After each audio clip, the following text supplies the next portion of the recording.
Hi అండి, కోడిగుడ్ల కూర త్వరగా టేస్టీగా ఎలా చేయాలో మనం ఈ వీడియోలో చూసేద్దామండి. ముందుగా మనము కోడిగుడ్లని ఉడకపెట్టుకొని దానిపైన పెంకు తీసి పక్కన పెట్టుకోవాలండి. నేను ఒక చిన్న బండిల్ తీసుకున్నాను. ఈ బాండిల్ వేడెక్కిన తర్వాత కొద్దిగా నూనె పోసుకోవాలి. నూనె కూడా వేడెక్కిన తర్వాత ఎక్కువ హీట్ అవసరం లేదండి. లైట్గా హీట్ ఎక్కిన తర్వాత కొంచెం కారం వేసుకోవాలి.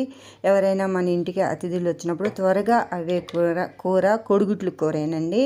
దీన్ని ఎలా చేయాలో మొత్తం చూడండి, లాస్ట్ వరకు నా వీడియోని చూడండి. ఇప్పుడు దీంట్లో కొంచెం కారం వేసుకుంటున్నాను. ఈ కారం వేసుకున్న తర్వాత కొంచెం చిటికెడు పసుపు, ఆ పసుపు రెండింటిని బాగా కలుపుకోవాలండి. మనం చూడండి ఇలాగ కలుపుకోవాలి. మనం ఇది కలిసిన తర్వాత మనం పక్కన పెట్టుకున్న కోడిగుడ్లు ఉన్నాయి కానీ దాని పెంకు తీసి పక్కన పెట్టుకున్న పెంకు తీసిన కోడిగుడ్లని దీంట్లో వేసుకొని ఫ్రై చేసుకోవాలి. సిమ్ ఫ్లేమ్లోనే పెట్టుకొని ఫ్రై చేసుకోవాలండి. ఇలాగా వేసుకోవాలి. కోడిగుడ్లు మనకి ఎన్ని కావాలో అన్నీ దాంట్లో వేసుకొని ఫ్రై చేసుకోవాలండి. ఇలా వేసిన తర్వాత బాగా ఫాస్ట్గా తిప్పకుండా స్లోగా గరిటిని ఉపయోగించాలి.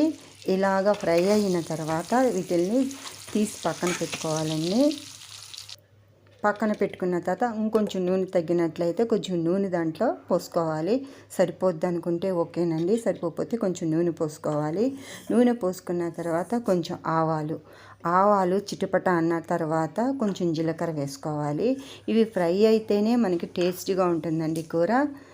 ఫ్రై అయ్యకుండా అప్పటికప్పుడు వేయకూడదు. 2 పచ్చిమిరకాయలు మజ్జిగా కట్ చేసుకొని వేసుకుంటున్నాను. ఇవి లైట్గా ఫ్రై అయిన తర్వాత కొంచెం కరివేపాకు, ఈ కరివేపాకు కూడా ఫ్రై అయిన తర్వాత లవంగ మొగ్గ ఒకటి వేస్తున్నాను. కొద్దిగా చెక్క, దాల్చిన చెక్క అంటారు కదండి, ఈ దాల్చిన చెక్క కూడా వేసుకుంటున్నాను. వేసుకున్న తర్వాత గంటితో తిప్పుకోవాలి. కొత్తిమీర కూడా అవసరం అండి, ఇది తర్వాత వేస్తాను. అల్లము, వెల్లుల్లిపాయి లైట్గా దంచుకున్నానండి, అది వేసిన తర్వాత కొంచెం కారము, మీకు కొంచెం కారం మీకు తినే వాళ్ళైతే కొంచెం కారం వేసుకోవచ్చండి. కొద్దిగా పసుపు, మీరు తినే దాన్ని బట్టి కారం ఎక్కువ కంటే కారం ఎక్కువ తక్కువ కూడా వేసుకోవచ్చు.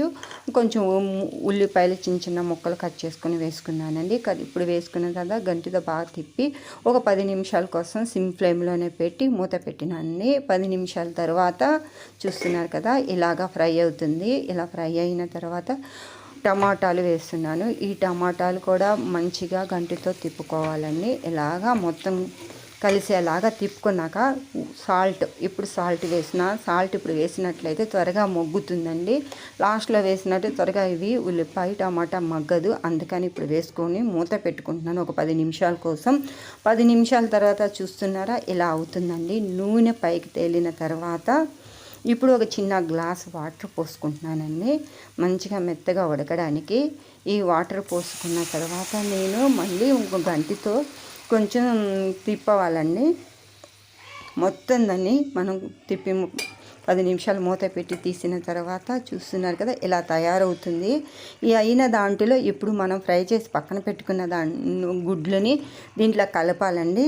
కలిపిన తర్వాత ఒక 10 నిమిషాల కోసం మళ్ళీ మూత పెట్టుకోవాలి. తర్వాత ఇలా గంటితో ఫాస్ట్గా తిప్పకుండా స్లోగా ఇలాగా తిప్పుకున్నట్లయితే కోడిగుడ్లు చితుకుపోకుండా ఇరిగిపోకుండా మన ఇంటికి వచ్చిన గెస్టులకి వేయడానికి కూడా బాగుంటుందండి. ముక్కలు అయిపోయినట్లయితే బాగోదు. ఇంతేనండి కోడిగుడ్లు కూర తయారు చేయటం.